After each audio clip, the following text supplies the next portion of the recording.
오늘 말씀은 마태복음 21장 1절부터 11절까지 말씀입니다. 다 같이 마태복음 찾으시고 한 목소리로 일어서셔서 같이 하겠습니다. 마태복음 21장 1절부터 11절입니다. 제 성경에는 신약성경 34페이지에 있습니다. 마태복음 21장 1절부터 11절까지 말씀드리겠습니다. 다 찾으신 줄 믿고 가정에서도 다 자리에서 일어서셔서 성경 찾으시고 함께 봉독합니다. 시작. 그들이 예루살렘에 가까이 가서 감람산 벳바게에 이르렀을 때 예수께서 두 제자를 보내시며 이르시되 너희는 맞은편 마을로 가라. 그리하면 곧 매인 나귀와 나귀 새끼가 함께 있는 것을 보리니 풀어 내게로 끌고 오라.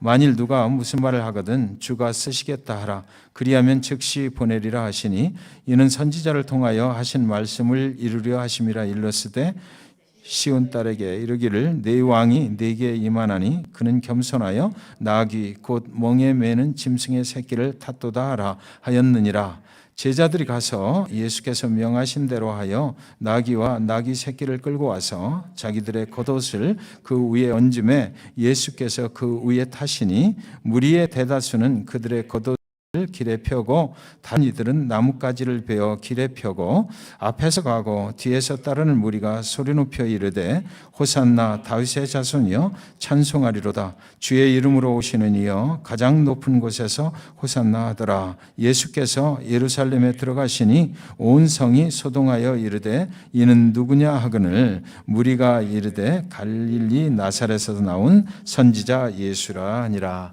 아멘. 자리에 앉으시기 바랍니다.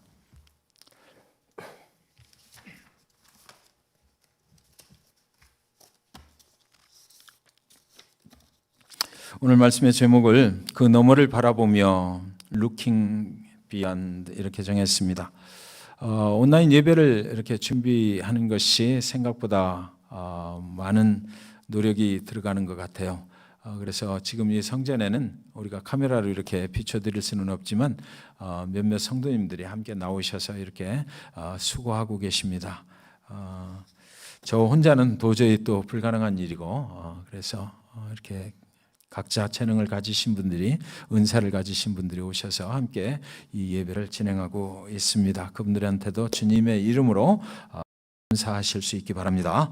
성경을 읽다가 보면 참 어색하고 이상한 장면을 하나 보게 됩니다. 그것은 예수 그리스도의 그 모습인데요. 예수님께서 이 땅에 오셔서 여러 가지 사역을 하시는 것도 제자들을 또 같이 인도에 가시는 것 다 괜찮게 보이는데 정말로 오늘 본문에 나와 있는 이 모습은 좀 이상한 생각이 드는 것입니다. 이 모습이 생각하면 생각할수록 세상에서 가장 웃기는 모습이 아닐까, 좀 어색한 모습이 아닐까 이런 생각이 드는 거예요. 33살의 젊은 청년이 어린 나귀 새끼를 타고 예루살렘으로 들어가는 것입니다. 그 장면이 좀 이상하지 않습니까? 다른 사람들은 다 걸어서 가거나 마차를 타고 가는데 어디선가 난데없이 조그만 나귀를 타고 들어오는 젊은 사람이 나타나는 것입니다.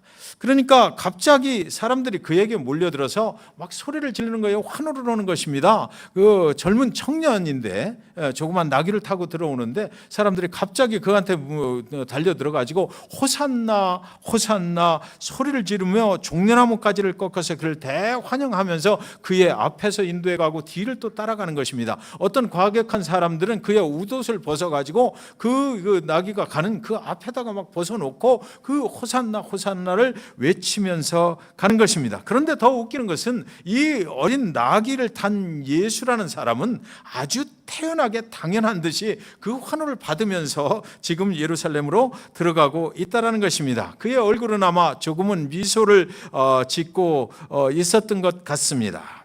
예수가 타신 나귀 새끼의 앞뒤에 사람들이 줄을 서서 앞서가고 그를 따라가는 것이에요.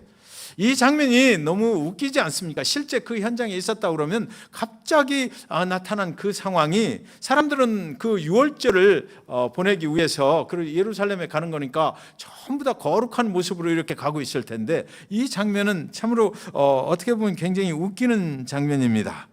거룩한 유월절 예식을 위해서 사람들이 모인 그 거룩한 예루살렘에 제가 생각할 때는 충청도 말에 그런 거 있거든요. 웃기는 짬뽕 같은 상황이다라는 것입니다.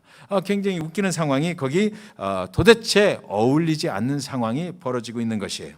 그런데 예수님이 왜 이렇게 하시는지가 성경에는 기록이 되어 있습니다.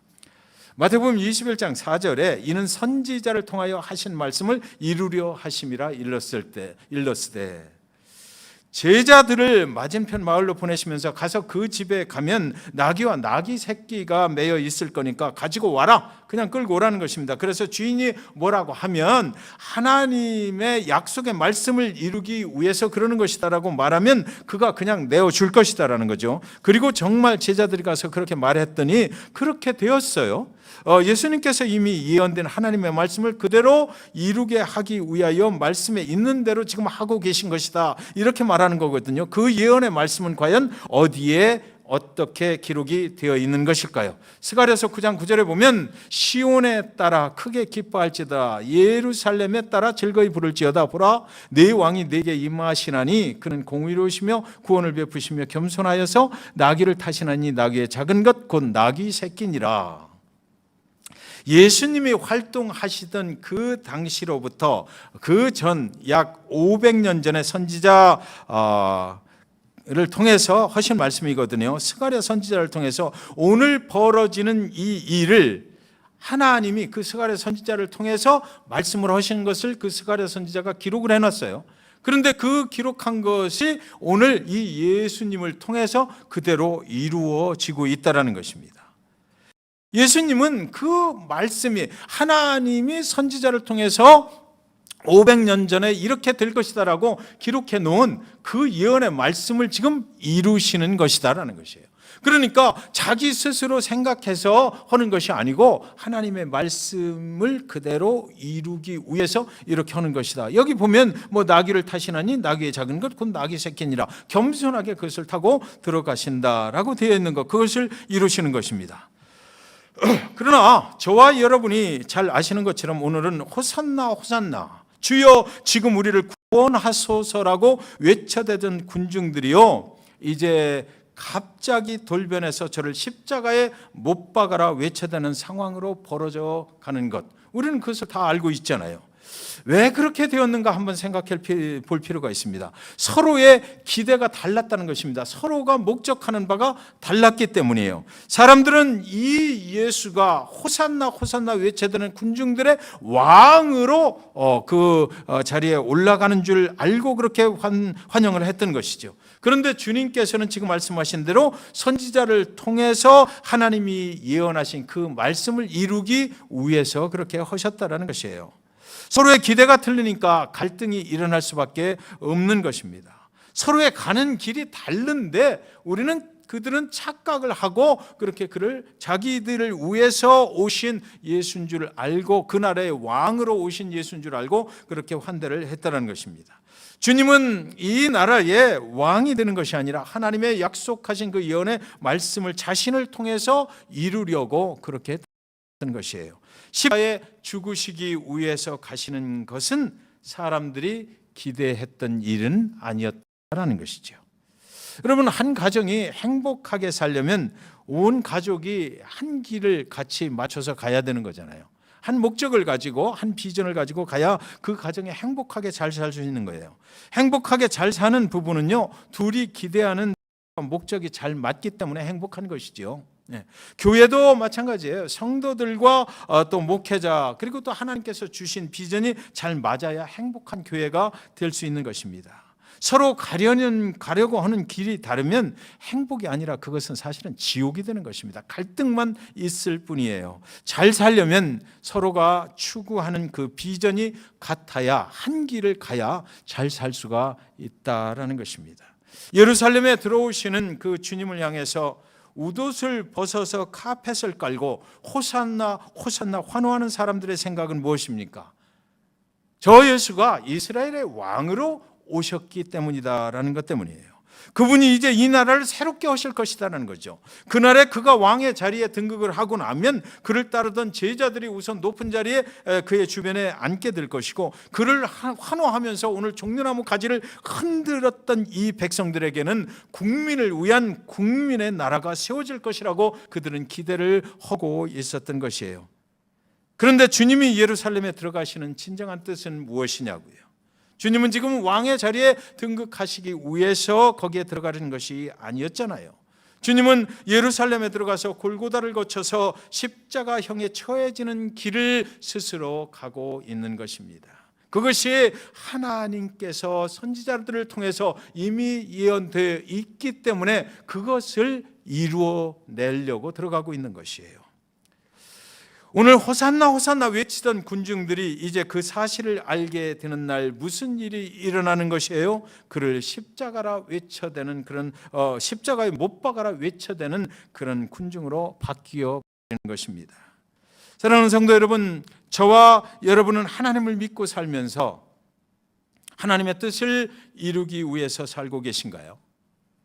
아니면 나의 뜻을 이루기 위해서 살고 계신가요? 이것이 오늘 성경이 저와 여러분에게 묻고 있는 질문이라고 저는 생각합니다. 당신을 향하신 주님의 뜻은 무엇이고, 당신은 얼마나 하나님의 뜻을 이루기 위하여 당신의 인생을 조정하고 헌신하며 살고 있는가라는 질문을 성경은 오늘 저와 여러분에게 던져주고 있어요. 여러분의 교회는 하나님의 일을 이루기 위한 예수를 믿는 그런 교회 맞습니까? 아니면 여러분의 뜻을 이루기 위한 예수를 믿는 교회인가요? 여러분의 목회자는 하나님의 뜻을 이루기 위해서 예수를 따르는 목회자입니까? 아니면 그 자신의 뜻을 이루기 위해서 예수를 이용하는 목회자인가요? 이것이 잘못되면 예수를 마치 자동차 트렁크에 싣고 다니는 스페어 타이어처럼 취급하게 된다는 것입니다.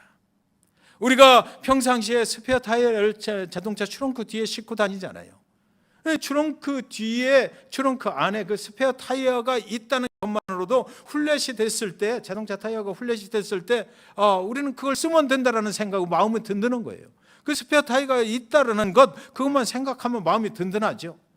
막상 훌렛이 딱 되면 자동차 타이어가 이렇게 펑크가 나면 어떻습니까? 그때는 나가서 보는 것이죠. 그래서 조금만 바람이 아직 있으면, 그리고 근처에 그 타이어를 고쳐주는 그런 타이어 샵이 있기만 하면, 우리는 그런 대로 버틸만 하면 스페어 타이어를 꺼내지도 않고 그냥 글로 가는 거예요. 그래서 막상 절대로 안 될 때, 정말 완전하게 펑크가 나가지고 공기가 하나도 없을 때, 그때야 비로소 그 스페어 타이어를 꺼내서 쓰는 것 아닙니까? 우리가 하나님의 뜻, 또 우리가 이렇게 섬기고 살아가는 예수 그리스도, 어쩌면 우리가 잘못되면 그런 예수를 우리는 모시고 살아가는 것이 아니냐 이거죠. 우리의 삶에 스페어 타이어처럼 그 트렁크에 그냥 넣어두고 하다 안 되면 꺼내서 쓰는 그런 예수, 하나님의 뜻, 예수님의 뜻 이런 거 관계없이 우리가 정위기에 처하면 필요할 때 꺼내 쓸 수 있는 그런 예수, 그런 예수는 아닙니까? 라는 질문이에요. 하나님의 뜻을 이루기 위해서 예루살렘으로 들어가시는 예수님이 이제 앞으로 당하실 일들을 우리는 이미 잘 알고 있어요. 그러나 당시 어느 누구도 예수님 그분을 제외하고는 알 수가 없었죠. 예수님만 알고는 계셨지만 그분이 감당하기에도 그 길은 너무나 힘든 길이었다라고 성경이 기록하고 있어요.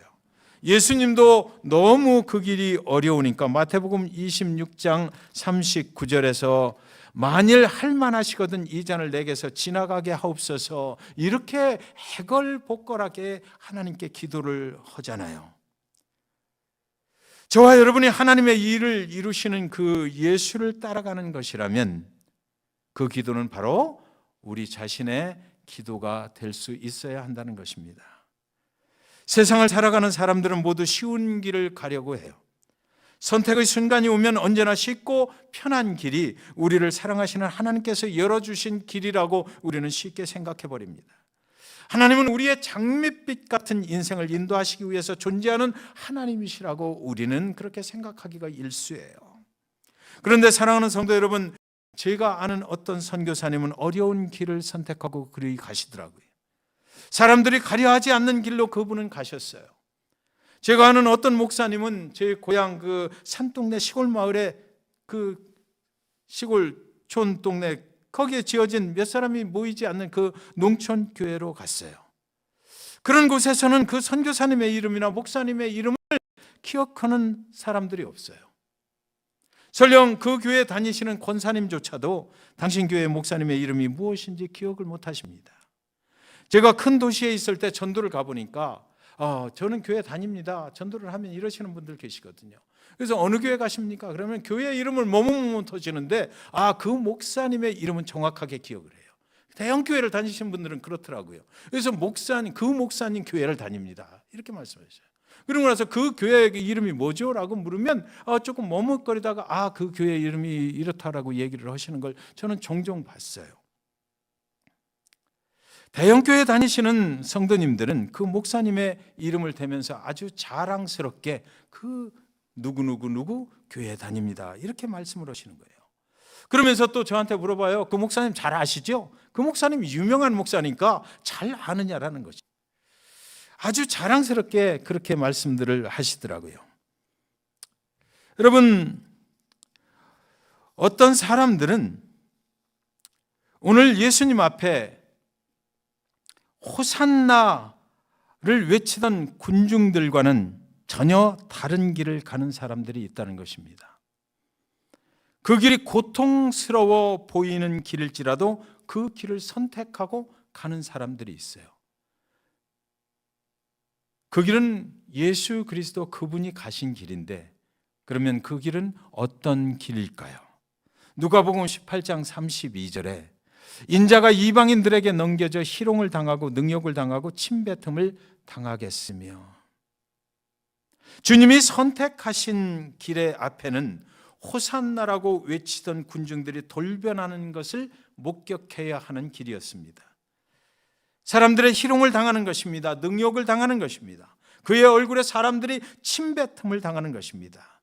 노마 병정들이 그의 이마에 가시 면류관을 씌워놓고 피가 흐를 때까지 때리는 그런 모욕을 당하는 것입니다. 채찍을 당하는 길입니다. 사람들로부터 당하면서 죽음을 향해서 가는 길입니다. 그 죽음조차도 죽음을 당하는 길이었어요. 사랑하는 여러분, 인간으로서 가장 치욕스러운 길을 가야 하는 것입니다. 그럼에도 불구하고 주님은 그 길을 가셨다라는 것이죠.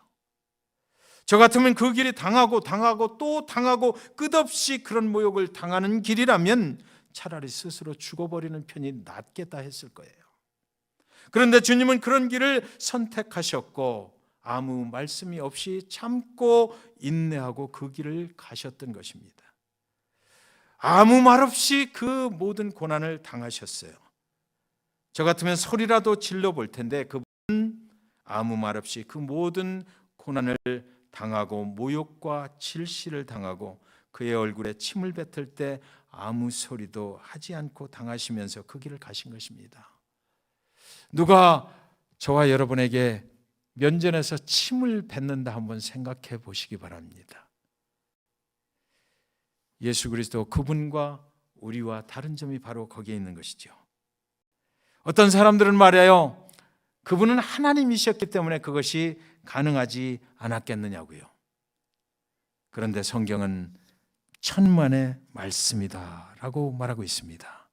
왜 그러냐면 여기 인자가 이방인들에게 넘겨져 희롱을 당하고 능욕을 당하고 침뱉음을 당하겠으며 할 때 인자라고 분명히 되어 있기 때문이에요. 인자라는 말은 사람의 아들이라는 말이거든요. 지금은 그분이 사람으로 그 모든 수모와 핍박을 당했다는 것이죠. 지금은 그 수모와 핍박을 당할 때 저와 여러분과 똑같은 인간으로 그것을 당했다는 것입니다. 인간의 아들로서 그 모든 것을 당했다는 것이에요. 여러분 앞에 그런 일들이 일어나는 길이 있다면 그 길을 가시겠습니까? 한번 고려해 보시겠습니까? 그것을 뻔히 알고 있다면, 인간은 알고 나면 그 길을 갈 수가 없는 거죠. 저와 여러분은 어떤 때 보면 그 길의 끝에, 우리가 선택한 어떤 그 길의 끝에 무엇이 우리를 기다리고 있는지 모르기 때문에 그 길로 들어서는 경우가 종종 있어요. 그러나 우리는 깨닫는 순간 나의 선택이 잘못되었다라고 생각하고 빨리 되돌려 빠져나오게 되는 것이죠. 그러나 뒤늦은 경우에는 할 수 없이 내가 왜 이런 길을 선택을 했나 후회를 막급하게 하게 되는 것입니다. 인간은 모르고 고통의 길로 들어설 수 있습니다. 그러나 예수님은 그 앞에 어떤 고통의 날들이 그를 기다리고 있는지를 다 알고 그 길을 선택하셨다는 것, 그것을 우리는 알아야만 합니다. 그 이유는 바로 한 가지입니다. 하나님의 뜻을 당신이 이루기 위해서 그러셨다는 것이에요. 그런데 사랑하는 여러분, 예수님은 하나님이시잖아요. 예수님은 죽은 자도 살려내시는 그런 능력의 하나님이신데, 그렇다면 예수님은 십자가를 피해 갈 수 있는 그런 능력이 얼마든지 있으신 것 아니냐고요. 그런데 그분이 무엇라고 하시느냐면요, 마태복음 26장 54절에서 이렇게 말씀하셨어요. 내가 만일 그렇게 하면 이런 일을 있으리라 한 성경이 어떻게 이루어지겠느냐, 그렇게 말씀하셨습니다. 성경에 있는 하나님께서 하신 그 예언의 말씀을 이루는 것이 내 인생의 전부다라는 것이에요. 내가 만약에 그것을 피해가면 그 말씀이 어떻게 이루어지겠느냐라고 그분은 말씀하신 것입니다. 사랑하는 성도 여러분, 오늘 성경의 말씀은 저와 여러분에게 무엇을 말씀하시는 것입니까? 베드로전서 2장 21절에 이를 위하여 너희가 부르심을 받았으니 그리스도도 너희를 위하여 고난을 받으사 너희에게 본을 끼쳐 그 자취를 따라오게 하려 하셨느니라. 성경은 예수님이 우리를 위하여 죽으셨으니까 그만 믿으면 천국에 간다라고, 그것으로 끝이다라고 말하지 않습니다. 어느 분은 그렇게 말씀하시더라고요. 우리가 교회에 다니는 그 목적은 천국에 가기 위해서 다니는 거 아니냐. 그러니까 사실 다른 일에 나는 그 집중을 하기가 싫다. 오직 나는 천국에 가는 거, 그것만 이루어지면 된다라고 생각을 하시더라고요. 근데 그렇지 않아요. 여기 분명히 베드로전서 2장 21절에 말씀하시기를 우리도 본을 보이신 예수를 따라 살아야 한다라고 말씀하셨잖아요. 성도의 삶이라고 하는 것이 하나님만 믿는 것이라고 우리가 생각하고 끝내버린다면, 천국에 가기만 하면 된다라고 믿으신다면 그것은 아주 연약한 믿음의 사람이 하는 소리란 말입니다. 구원을 받았다면 이제는 나를 위해 죽으신 예수를 따라 살아야 한다라고, 그것이 온전한 믿음의 가는 길이라고 말하고 있어요. 예수님처럼 나도 하나님의 말씀이 이 땅에 이루어지는 도구로 사용될 수 있어야 한다라는 것입니다. 고린도후서 5장 15절에 말해요. 그가 모든 사람을 대신하여 죽으심은 살아있는 자들로 하여금 다시는 그들 자신을 위하여 살지 않고 오직 그들을 대신하여 죽었다가 다시 살아나신 이를 위하여 살게 하려 함이라. 우리를 대신하여 죽으셔서, 그가 우리를 대신하여 죽으신 이유는 다시는 우리 자신만을 위하여 살지 않고 우리를 대신하여 죽으시고 살아나신 그 예수를 위하여 살게 하기 위함이다라고 사도 바울은 분명하게 말씀하고 있습니다. 세상에서는 더 잘 사는 삶을 원해요. 그러나 예수님을 믿는 사람들은 우리를 대신하여 죽으시고 부활하신 예수를 위하여 살아야 한다라고 사도 바울은 말하고 있는 것이에요. 그렇다면 어떻게 하면 그렇게 살 수 있을까요? 이게 쉬운 일이 아니잖아요. 아브라함은 히브리서 11장 8절과 10절에서 이렇게 그 믿음을 아브라함에 대해서 말하고 있습니다. 믿음으로 아브라함이 부르심을 받았을 때 순종하여 장래 유업으로 받을 땅에 나아갈새 갈 바를 알지 못하고 나아갔으며 이는 그가 하나님이 계획하시고 지으실 터가 있는 성을 바랐음이라 그랬어요. 그 믿음 때문에 아브라함은 이삭을 모리아산 정상에서 번제단에 올려놓고 칼을 들 수가 있었던 것이죠. 그는 예수님이 이 땅에 오시기 전이었지만 죽음 뒤에 분명히 하나님이 어떤 방법으로든 다시 살려낼 것을 그가 믿었다라는 것입니다. 예수님은 무엇을 믿으셨기 때문에 그렇게 할 수 있었습니까? 누가복음 18장 33절에 그들은 채찍질하고 그를 죽일 것이나 그는 3일 만에 살아나리라 하시되. 사랑하는 여러분, 우리는 2000년 전 이 땅에 우리를 위해 오셔서 온갖 고난을 받으신 예수를 지금 생각합니다. 그분은 인간의 몸으로 오셔서 이 인류 역사상 가장 위대하신 일을 이루신 것이잖아요. 이 땅에서의 삶은 오직 그것을 위해서 사신 것이에요. 그것을 단 한마디로 줄여서 예수님이 십자가상에서 돌아가시기 전에 말씀하실 때 뭐라고 그러셨어요? 다 이루었다라고 말씀하신 것입니다. 성경의 선지자들을 통해서 약속하신 하나님의 그 예언의 말씀을 성취하는 도구가 나는 되어서 그 일을 다 이루었다라고 말씀하신 것이에요. 사랑하는 여러분은 무엇을 이루기를 원하십니까? 하나님께서 우리의 미래의 주인 되어 주심을 믿을 수 있을 때 우리는 오늘 하나님께 순종할 수 있습니다. 사랑하는 성도 여러분, 예수님이 십자가에 달리실 때, 숨을 거두실 때 그 누구도 그 너머에 있는 부활을 생각한 사람은 이 땅에 있는 사람 중에 아무도 없어요. 그러나 예수님은 그것을 죽음 뒤에 부활이 있다는 것을 그분은 아셨어요. 여러분, 오늘 현실이 굉장히 암담하지 않습니까? 그러나 이 고난의 계절이 지나면 우리에게도 분명히 부활이 있을 것입니다. 코로나 바이러스 속에서도 우리의 삶은 부활을 향해서 가고 있는 것이잖아요. 이번 고난 주간에는 조용히 주님께서 당하신 고난을 믿음으로 묵상하시고 마음으로 한번 참여해 보시기 바랍니다. 믿음으로 바라보면 그 고난의 너머의 부활이 우리를 기다리고 있음을 우리는 믿을 수가 있게 되기 때문이에요. 그래서 오늘 우리의 기도는요, 이 고난 때문에 기도하는 것이 아니라 이 고난의 뒤에 있는 그 부활의 증거를 확신하는 그런 믿음을 우리에게 허락해 주십시오라고 기도하게 되는 것입니다. 이 고난은 부활로 바뀌게 될 것을 믿으시기 바랍니다. 우리가 같이 오늘 말씀 기억하시면서 소망 가운데 저 높은 곳을 향하여 찬양 드리고 또 축도함으로 예배를 다 마치도록 하겠습니다.